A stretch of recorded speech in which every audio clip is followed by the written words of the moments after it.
Hi Andy, do you want to come on in and have a seat? I'm Dr. Taylor, I'm the on-call psychiatrist for this afternoon. I got a call this morning from your family doctor because I think you went to see him this morning along with your mum, and I gather that things have been a little bit difficult for you. You've had some rather distressing experiences. So I think your doctor thought it might be helpful for us to have a bit of a discussion about that to see if I could help. Would that be all right with you? No, it's fine. Would it be all right, Andy, for you to tell me a little bit about what's been going on? Well, you're going to think it sounds stupid, but my housemates are working for MI5. Right. And they're doing stuff to my brain. Okay. And they're out to get me. Okay, that must be very difficult for you. Okay. Yeah. How long has this been going on for, Andy? About 2 months. Right. And how did you first work out that this is what was happening? I came home one time and they'd moved the TV to the other side of the room, right. And I knew then. And what was it that you knew at that moment? That they were for MI5. Right. Okay. Okay. So it's been going on a couple of months. Yeah. This new lecturer started at uni, right. and he works for MI5. Right. And he basically drafted my housemates in, turned them against me. Okay. Yeah. Okay. Now I've noticed a couple of times while we've been talking that you've sort of looked round you into the room as if you're checking for something. Could I ask you what's happening at those times? Well, I can hear them talking about me. Right. Who is it you can hear? My housemates. Right. So that you recognise it as their voices? Yeah, I can hear them all the time. Right. How many voices can you hear, Andy? 3. There's 3 of them. Okay. And do they sound real, like my voice sounds talking to you now? Yeah, it's odd. It's like I can hear them when they're not here. Right. And so what they're not when they're not in the house with you? Yeah, it's like they're in the other room or something. Okay. Okay.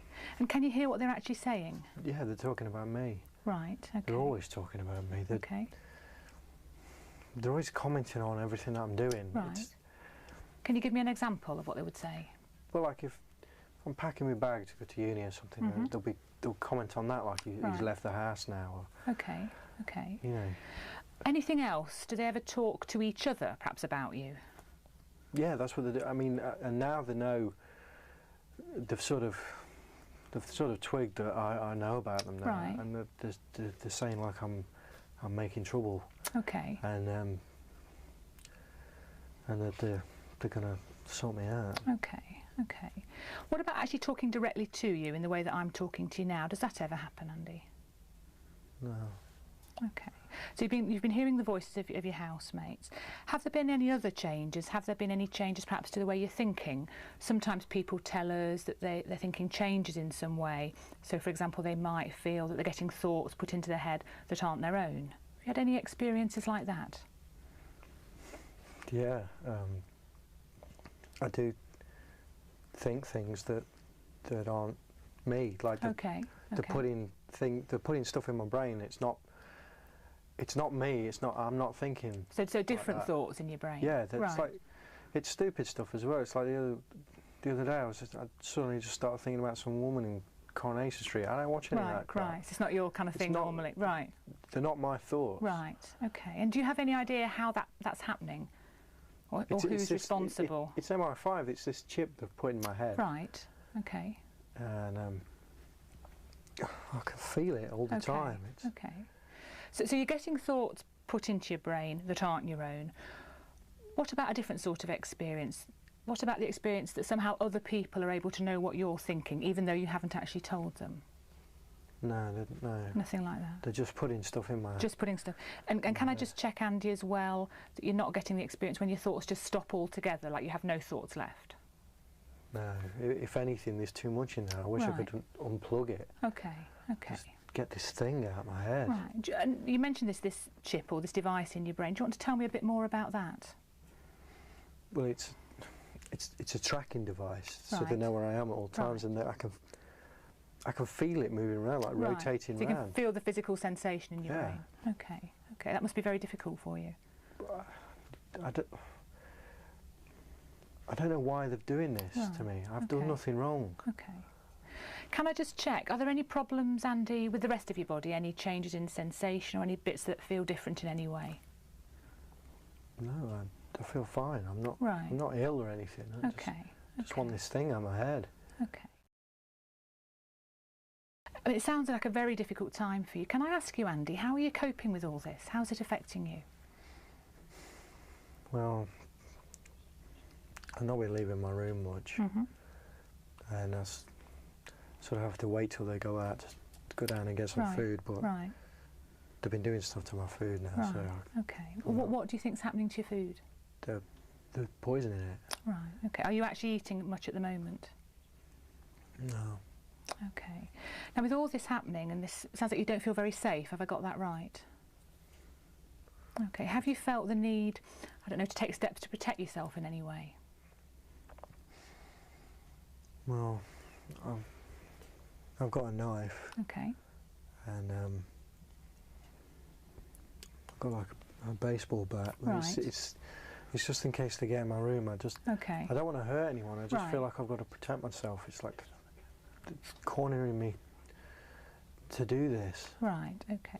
Have you felt the need to use either the knife or the baseball bat so far? To take it out with you for protection? No, I don't want to get caught. Okay, no, okay. It's just in my room. Okay. Has it ever got so bad, Andy, that you felt the need to hurt yourself or even kill yourself as the only way out, the only way of coping with this? Well, I thought about getting some pills, but I couldn't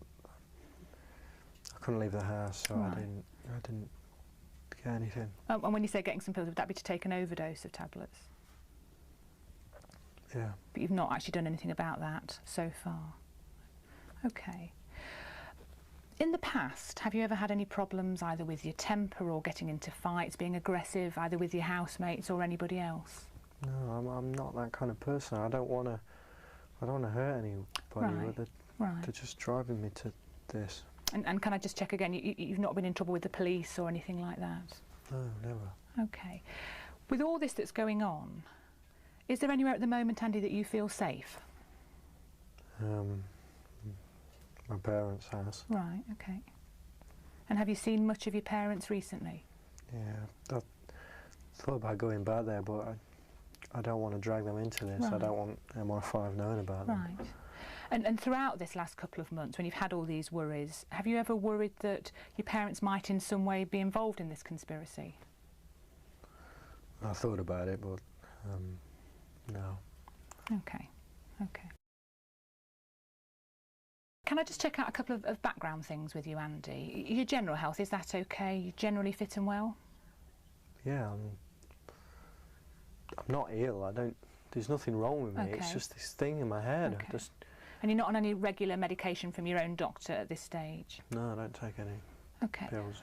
What about other drugs? And by that I'm meaning alcohol, cannabis, pills, anything else? Well, I don't drink much alcohol. Right, okay. And what about drugs like cannabis? Is my mum going to know about this? No, I think it's something that it's important that I hear about, but this wouldn't be something we'd be discussing with your mum. I smoke a bit of weed. Okay. Would that be regularly, so most days? Yeah. And how much would you be spending on weed? I don't know, get like a 10 bag, it lasts me a day or so. Okay.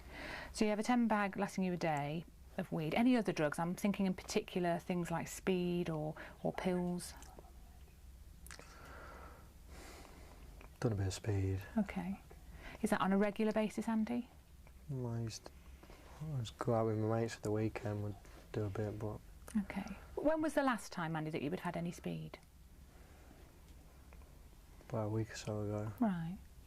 Okay. Any other drugs at all? No. No, but I know what you're getting at though. It's not the drugs. Right. This is. It doesn't matter how my face I get. This is constantly there. It's always there. Okay. I guess the reason I was checking, I think, is what you've picked up on, is that sometimes when people are having the kinds of experiences that you are, they find if they take certain drugs, it can make things feel a lot worse. And I just wanted to check that hadn't been your experience? No. Okay, okay. I appreciate from what you're saying that you're really very worried about this MI5 conspiracy and that that's the cause of the difficulties that you're having at the moment. I just wanted to check with you, do you think it could be due to anything else? I mean, I've obviously met other people who've had similar experiences, and sometimes they're extremely stressed, some people might be actually mentally unwell, and just whether any of these things might be relevant to you at the moment. No, because I'm not ill. Right. It's them, and I've read books on this as well. The government know about them. Right. They know that they do this to loads of people. I don't know how they can get away with it. Okay. I've done nothing wrong. I don't know why they're doing this to me. Okay. I just want it to stop. Sure, and I think I can appreciate that. I guess what I'm wondering is whether you think there's anything that someone like me might be able to do to help you as a doctor, that sometimes meeting with someone like a psychiatrist or having medication, or for some people even coming into hospital for a short time might be helpful. Do you think any of those things would help you at the moment? I don't know. I mean, I'm only here really because of my mum. Right. I don't want to worry her. I've tried to talk to her about it, and she doesn't understand. She doesn't really believe me. I mean, do you believe me? Well, I certainly believe, Andy, that you're having a really difficult time at the moment. I guess what I'm not as sure about is what's causing this, and I'm less sure this is due to MI5. I guess what I'm wondering is that perhaps you're not as well as you might be at the moment.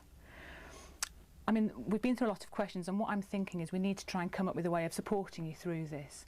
So I'm wondering, because I know your mum is, I think she's waiting in the waiting room, it might be a good chance now to get your mum in, and then perhaps the three of us can put our heads together, have a bit of a discussion about where to go from here, and try and think of getting you some proper support. Would that be all right if I got your mum in? Okay. Okay, if you want to sit there then, Andy, I'll just get your mum. Okay.